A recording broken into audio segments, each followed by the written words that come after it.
This discussion is focused on confidence intervals for one population mean when the standard deviation is known.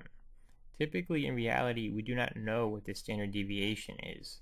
However, for the purposes of understanding the concept, we are going to assume that we have the entire population and therefore know what the standard deviation is.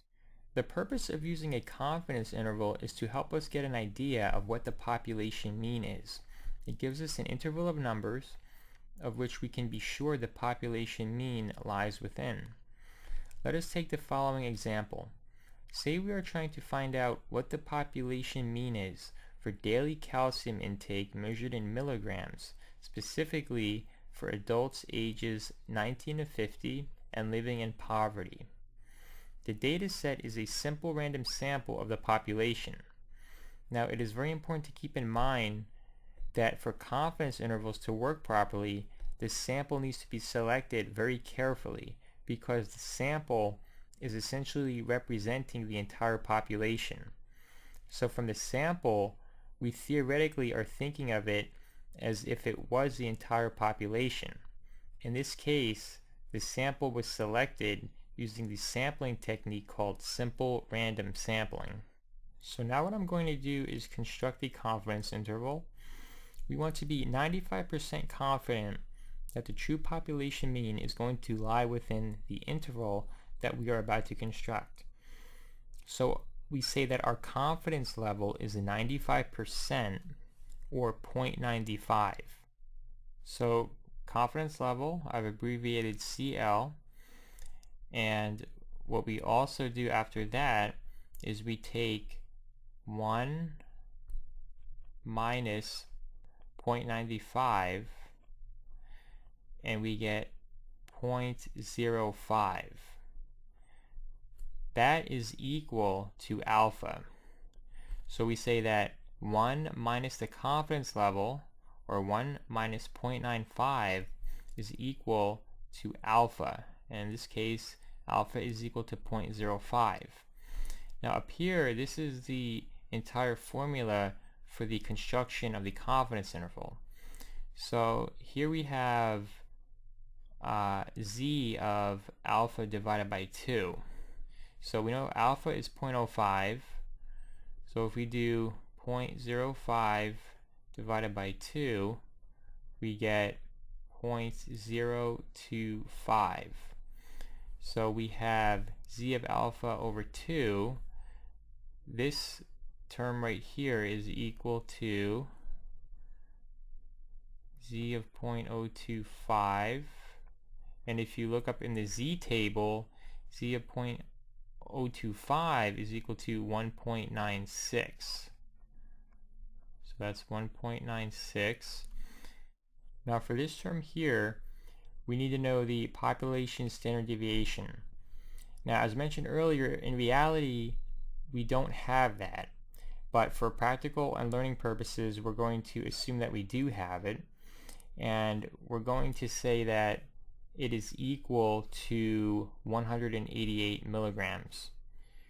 So we'll have 188 and then divided by the square root of the sample size. The sample size over here is 18, 3, 6, 9, 12, 15, 18. That's the total sample size. So this term here in parentheses is equal to 188 divided by square root of 18.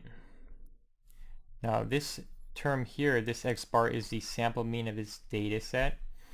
The sample mean is 947.39, and then putting in the other numbers, it's plus minus 1.96 multiplied by 188 divided by square root of 18. So when we do the math on this, we're going to get the interval of numbers, or the confidence interval. So here is the interval. we have the left endpoint of 860.54 and the right endpoint of 1034.24. This here is a compact way of writing it, and what this interval means is that we can be 95% sure, because our confidence level we set at 95%, we're 95% sure that the true mean of the population lies within this interval. So it could be 1,000, it could be 900, it could be 1,010, it could be any number within this interval. And notice I've said we're 95% sure. So if we do use one of the numbers in this interval to try to estimate what the population mean is, there is a 5% chance that it's wrong. That is just the nature of confidence intervals and statistics, because in reality we do not have the entire population. Now this formula up here, I just want to explain a little bit further. The x bar is the sample mean, but it's also called in this context the point estimate. So it's what we use to estimate the population mean. So x bar is a point estimate, and to the right of the plus minus, this entire term here, the z of alpha over 2 multiplied by population standard deviation divided by square root of n. This entire right side is called the margin of error. The margin of error is also equal to half of the width of this interval. So if we take 1034.24 and subtract it from 860.54 and divide that number by 2, we get 86.85. So we say that the margin of error is equal to 86.85. And instead of MOE, we actually just use the uppercase letter E to refer to margin of error. We also may refer to margin of error as the maximum error of the estimate, specifically referring to the point estimate. So if we think of the point estimate at the center of the confidence interval, then the margin of error, the maximum error we have to the right and left of the point estimate, is 86.85.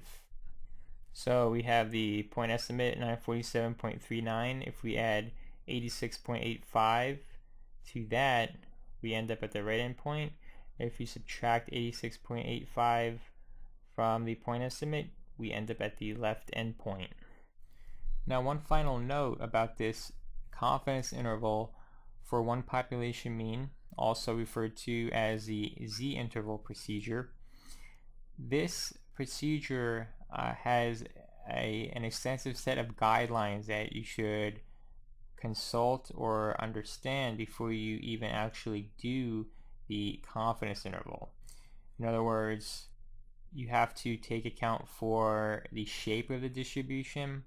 Is the sample size large enough? Is it too small? Are there outliers in the data set?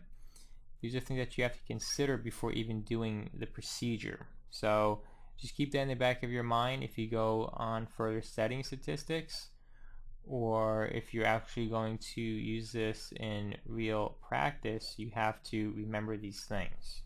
If you have any questions or comments, please post in the comment section below, and thank you for watching.